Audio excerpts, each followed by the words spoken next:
Oliver Wyman est très heureux d'être un partenaire du Paris Air Forum 2019 sur la Data Révolution.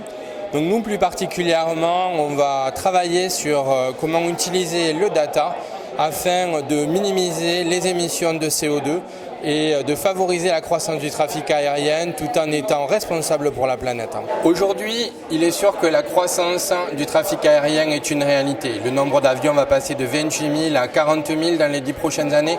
La croissance du trafic mondial certainement va augmenter de 60%. Oliver Wyman réfléchit avec ses principaux clients à limiter l'impact environnemental de cette croissance du trafic aérien et va s'appuyer sur le big data, notamment tout ce qui est lié aux opérations en vol, mais aussi à la maintenance pour réduire les émissions de CO2 via l'hybridation de la motorisation. Le big data va devenir un élément essentiel des business models des sociétés qui font de l'aérospace.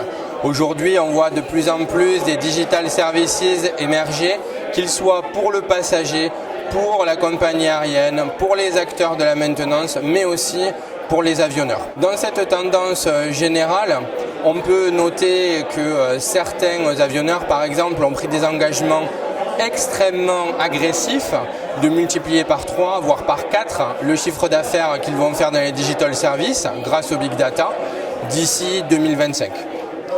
Oliver Wyman est là pour aider ces grands acteurs de l'industrie aérospatiale en apportant des techniques, des insights stratégiques et en maximisant son impact pour que ces ambitions de chiffre d'affaires puissent se réaliser dans les meilleures conditions et avec le meilleur succès. Le plus important pour tirer le meilleur parti de la Data Révolution, c'est bien sûr d'avoir d'abord des avions connectés. Et en ça, nous apportons une vision sur comment connecter les avions, comment connecter le cockpit d'une part, de façon à recueillir un maximum de données et sortir l'avion de son isolement, mais aussi, bien sûr, la cabine pour avoir une meilleure expérience passager.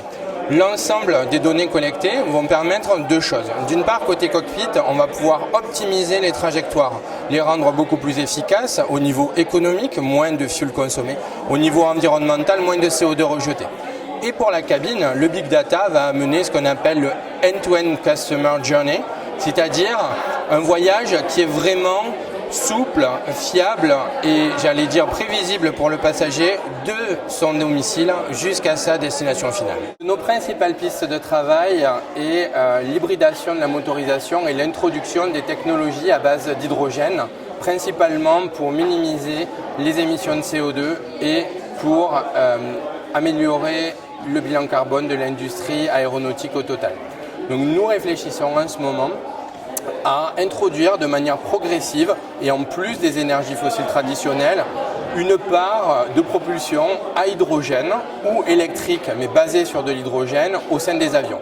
Cela représente un certain nombre de challenges, notamment celui du volume de l'hydrogène, parce que pour accomplir la même mission, c'est-à-dire parcourir la même distance, il faut des volumes 3 à 4 fois supérieurs pour loger l'hydrogène que ce qu'on a aujourd'hui avec le kérosène.